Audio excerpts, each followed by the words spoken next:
Hello, I'm back and today I'm going to do a really important video, and that is 10 lessons I've learned from having depersonalization for a long time. And these lessons are pretty much what have kept me in recovery and taught me so much about this condition, and completely changed my opinion on what it represents. So the first one is anxiety is not always psychological. So when I first started experiencing this issue, I assumed that it was psychological and that I was some sort of mental health problem, because anxiety was really prominent with the depersonalization, and I've always known anxiety to be because of psychological reasons or external things like emotional stress and things that impact your life in terms of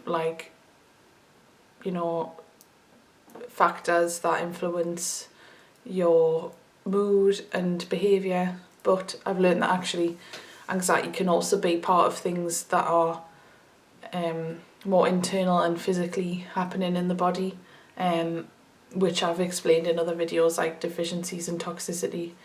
So that is definitely one lesson that I've learned, and that I'll not always jump to the conclusion that there's something wrong in my life when I'm anxious. There could actually be in the future, if I do become anxious, it might be, that my electrolytes are low or something like that. So I'll always look to that, as well as trying to look at things that are stressing me out as well. Number 2, things get better with the right treatment. So as well, it was another thing that I thought that I tried everything to get better, and I thought that no treatment would work, pharmaceuticals, even like all these different supplements, different protocols. But actually, once you do the right thing, things get better pretty quickly. Funnily enough, it's like when you're hungover, you can't. There's nothing you can do but to wait it out and just hopefully in a few days you feel better. But because it's a hangover, then you're going to get better quickly. Because your body's able to recover itself. So once you help your body in recovering itself, actually things do get back to normal quicker than you expect them to. Quite sometimes in an alarming rate. Number 3 is there's always an answer. Every single problem in the world always has an answer, and especially medical. I believe that there is an answer to every medical issue, and also in a holistic and natural way as well. Symptoms and side effects and things they always have a root cause. They're not just random.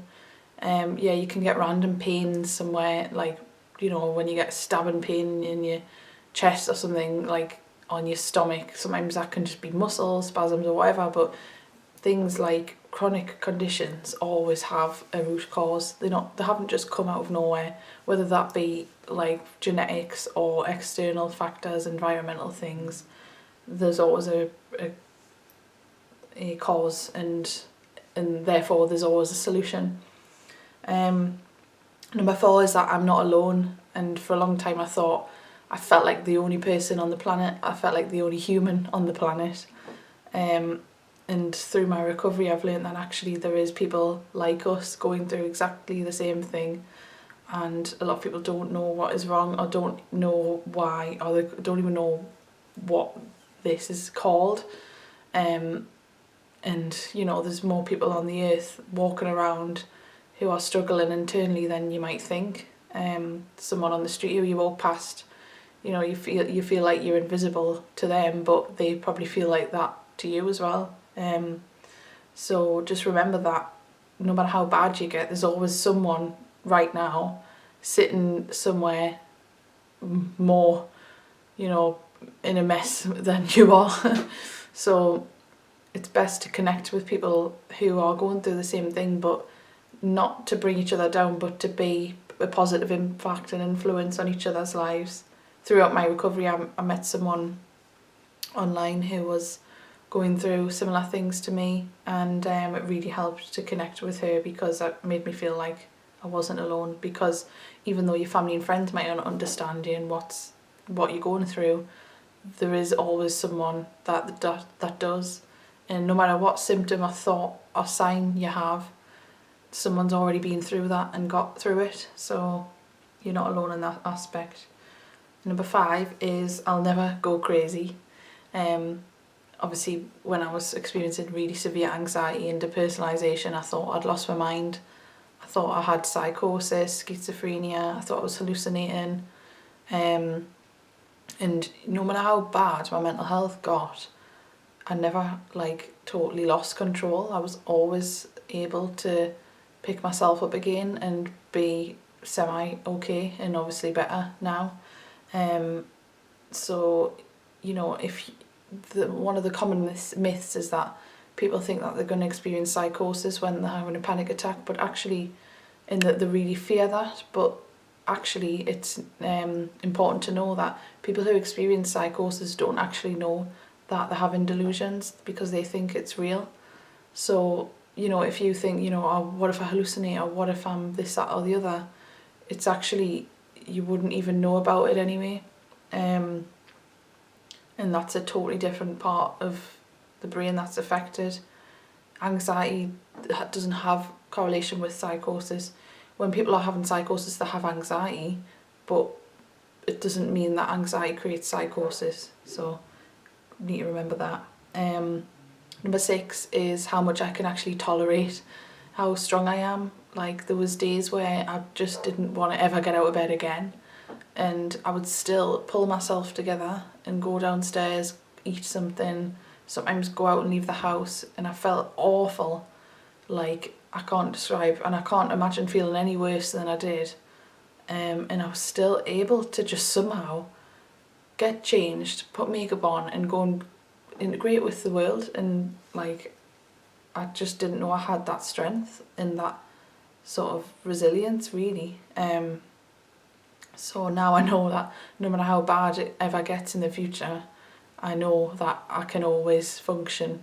And even when I was really ill and I was in bed, I still managed to pull myself out of that as well. So that's important. Number 7 is things can always change. So I used to think that a bad day would then make a bad week. A lot of the times where I had a really bad day with anxiety, and I would always think, I've got days of this where I'm going to be trapped in this cyclone of feeling like this, really bad depersonalization.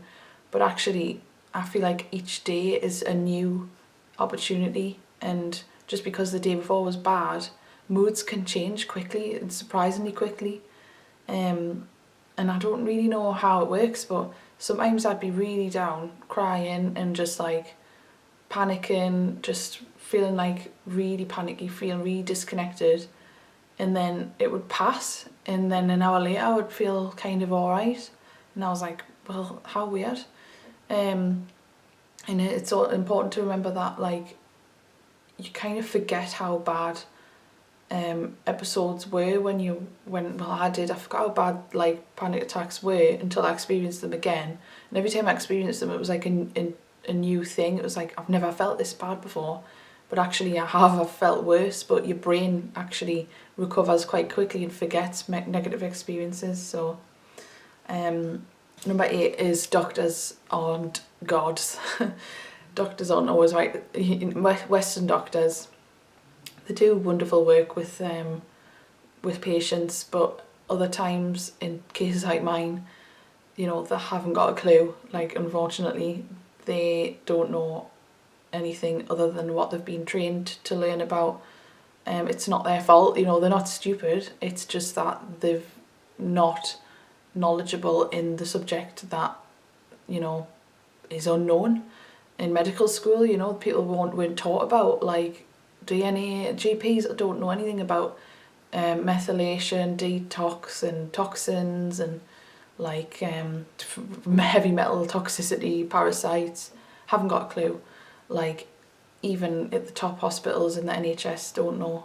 They don't know how to cure heavy metal poisoning. They kind of think that if someone, they don't know how to test for it. So the one lesson that I've learned is don't always trust what your doctor says. If they turn around and say you're fine, but you don't feel fine, you know, don't just take the word for it. And this can go the other way, because health anxiety sufferers always think something's wrong with them.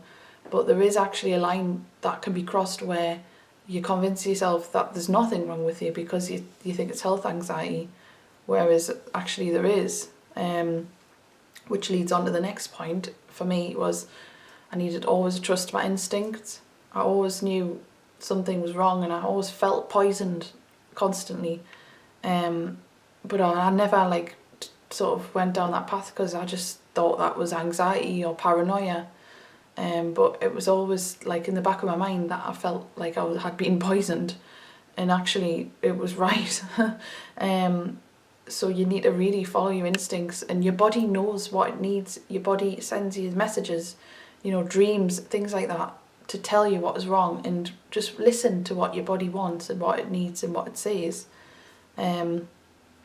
Because deep down in your subconscious mind, you know what is wrong with you. Even if you don't know why you're experiencing chronic depersonalization for years, deep down you do know. And I believe that, and I think the body knows what it needs to heal itself. So just listen to the messages that you get, and, you know, not in an obsessive way, but piece together what you've learned about your body and what the problem could lead on to as well, because there's always a root cause, like I've said. And finally, number 10 is this was actually, I believe, supposed to happen to me. Now that I'm coming out of it, I believe that this was supposed to happen and I was supposed to get better to help other people. And I think that's been my destiny on this earth, is to go to the depths of hell and look at the surroundings and, you know, fight my way out of it to then pull other people out of there. Because there's people in this situation who've been there longer than I have. You know, they were like this before I started to get like this, they're still like this now.